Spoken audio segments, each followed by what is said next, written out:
Back, regulation and big tech once again on the minds in Washington involving two big major names. We'll talk about that right now with my guest tonight. He is John Mates, the CEO of Hedgehog, and he's up late with me tonight here on the Final Five. Welcome back, John. Good to see you again. Thanks for having me on. I want to talk about Hedgehog in a moment, but I want to get your take here, first of all, on one of the big things that has been, it was very much rumored that the federal government, the Biden administration, was going to take on Apple over antitrust concerns. I don't think anybody was surprised when Lena Khan and the FTC decided to move forward with some sort of litigation, with some sort of lawsuit here. Apple is a massive company. Why are they picking this fight?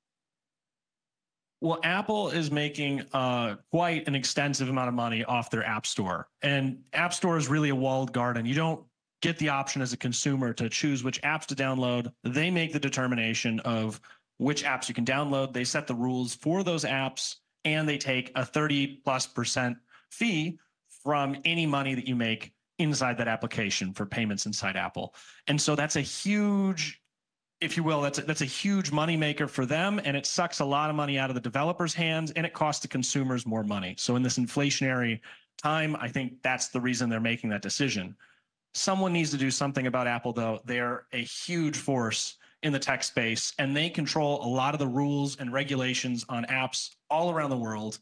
And they are, in my opinion, more influential to the tech space than any government out there.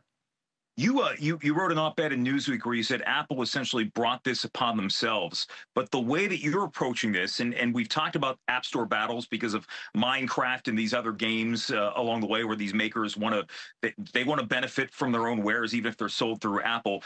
Then you have the likes of Elizabeth Warren, who seems more concerned with the green bubbles in group chats, which is something that she talked about last week. But as you look at that, is this too late? I mean, should there have been guide rails put into place when it comes to Apple long ago? Were we not equipped as a government, or was the government not equipped to figure out how to direct this? I think people are becoming more and more aware of the problem now.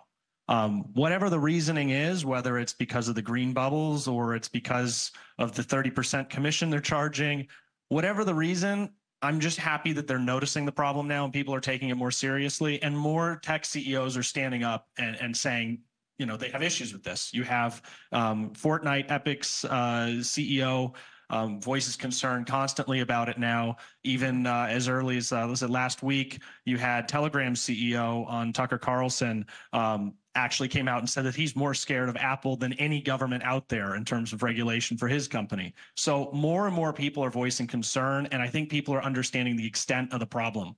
And I'm really glad for that. So you see Apple on one end, and then you have Google facing a lot of scrutiny these days for something completely different. Google has had their own issues when it comes to antitrust concerns, but what we've seen play out recently has nothing to do with that, and more to do with employees. Yeah, well, they had that nice sit-in over at their headquarters. So, but that's a little bit of an issue with, you know, company communication. People should be open and have these kind of mechanisms in place to allow employees to voice their concerns. People are motivated differently, especially in the tech space. They want to know that they believe in what they're working on and that you have their back and you at least understand, and people believe in what they're building. If you don't have those mechanisms in place to listen to your employees, then you get what happened to Google, which is kind of this political sit-in that happened in their office, and they had to terminate the employees. I mean, you break into the headquarters and you live stream protest, you kind of have to fire them. But, you know, Google should be doing something more to listen to their employees, for sure. You have worked in social media for a number of years. That's how we know you. That's how you've been on the show before. You're sort of embarking on a crusade, which some might say it's an uphill battle, but you say it's time to bring civility back to social media. And I ask you, how the hell do you do that? Well, it's definitely not it's definitely an ambitious task. Let's put it that way, but we're going to do it. We've built hedgehog.com. So it's a place for people to get their news.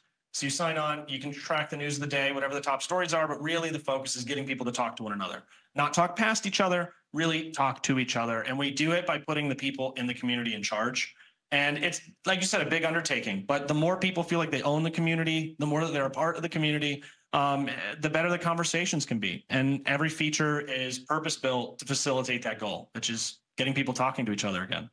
And this is certainly something that as you said, it's not happening. I have a friend who's a stand-up comedian. He recently went on a podcast with Lara Trump, and people. He said, "Look, I voted for Democrats, I voted for Republicans, but I think if I can have a conversation with somebody whom I don't agree with on everything and I disagree with on more, there was some value in that." And I think that by and large, I mean, we have conversations on the show all the time with people who come from different walks of life, and if we're not having those conversations, we run into these situations like we see at Google headquarters, where you have people butting heads and not wanting to hear the reasons why it's either their way or the highway.